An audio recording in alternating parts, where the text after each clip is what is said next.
All right, so stick with me through this metaphor, okay? Because it's important. And if you're here watching this, you're searching for something. There's a reason why you're here. And so hear me out, all right? So I want you to imagine that we all have this cup of water, all right? And I wish I had a cup. I'm looking for it. All right. So let's say that this cup is full of water at the beginning of the day. And throughout the day, everything that kind of goes wrong or not quite your way, somebody cuts you off in traffic or somebody's kind of grumpy in the office, there's a spoonful of salt that gets put in your cup, okay? And so, it doesn't take very many spoonfuls before your cup is this kind of like nasty saltwater solution that you could never drink. It would dehydrate you if you tried to drink it. And if it got on your skin or your eyes, it would like burn them, okay? And so now you've got this cup of salt water by probably 10 a.m. There's already been enough spoonfuls. Sometimes, for me, it's before I even leave the house. I've got 4 kids, so before I even leave the house sometimes, this cup is full of salt water.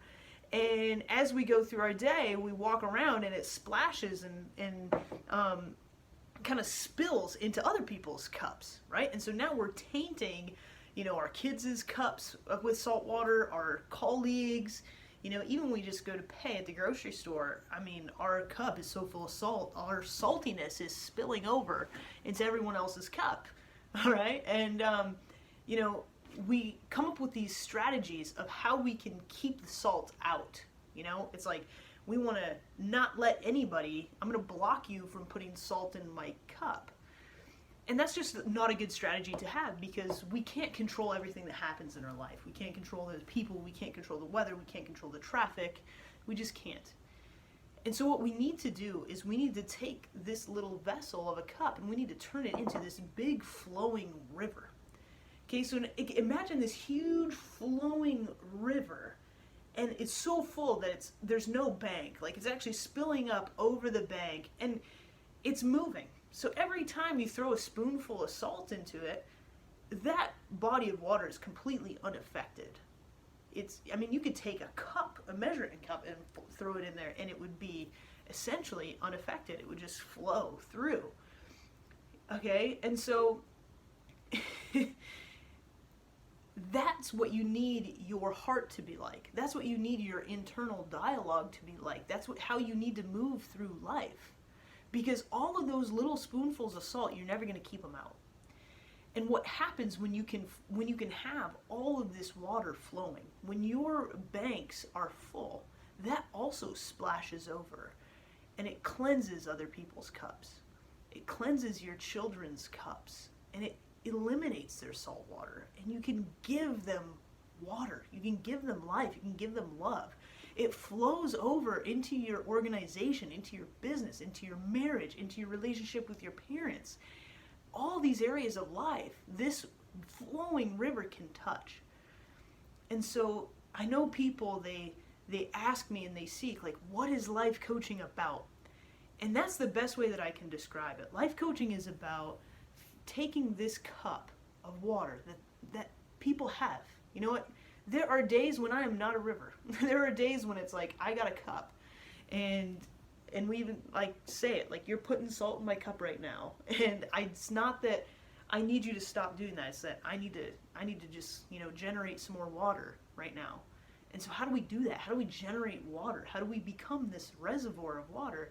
And that's what coaching does. It takes you from this cup to a river, and so that you can call on that and you can be resilient, and so you can flow through life being able to handle whatever gets thrown your way.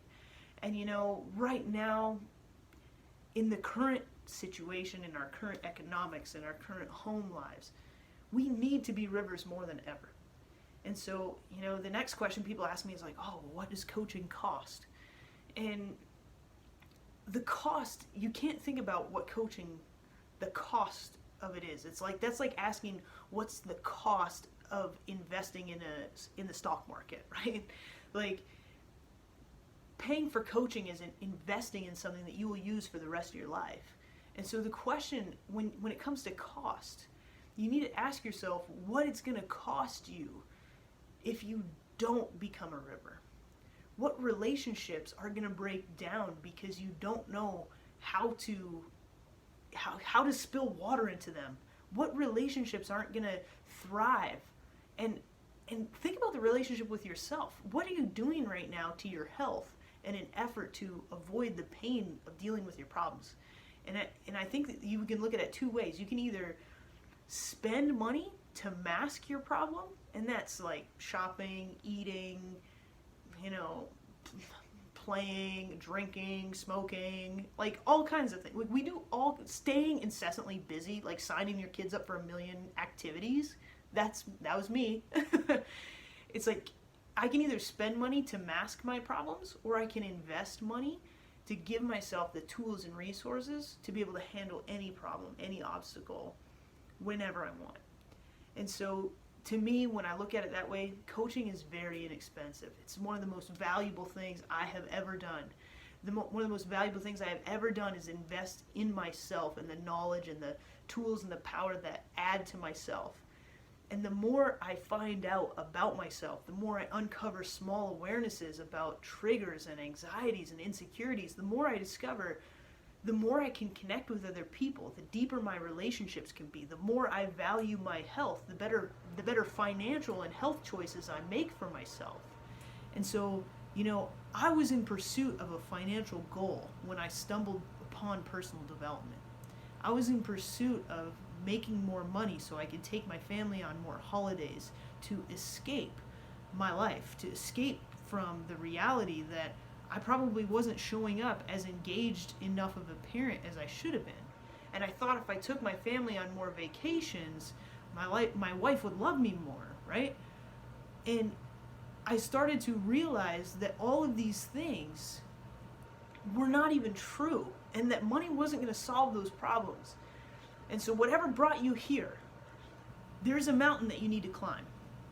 And we can do that, and we can do that together, but we need to make sure that we enjoy the path that leads to the top of that mountain. It's about enjoying where you're going, okay? And if you don't enjoy where you're going, you're not going to enjoy the top, because it's not going to give you the emotional feelings that you think it will, because those are going to be attainable for a short amount of time, but they're not going to be sustainable. And that's what coaching does. It teaches you how to fill your needs as a human being in sustainable, healthy ways. So it doesn't matter, nothing else matters. It doesn't matter if you lose your job, it doesn't matter if your spouse leaves you, it doesn't, like, those things don't matter, because you know how to move forward from there. And then life becomes about serving your purpose and your mission, and that mountain that you're climbing, you're doing it in search of contributing to this planet what you were meant to do. So if that sounds like a journey that you want to go on, reach out and book a free strategy session with me, because it's totally free, it's zero risk, and it's a small investment of your time that's going to benefit you for the rest of your life. And I'm not meant to work with anybody, but let's give it a chance. I'm willing to give an hour of my time to you. So if you are willing to give an hour of your time to yourself, we can do this together, and it's going to be a fun ride.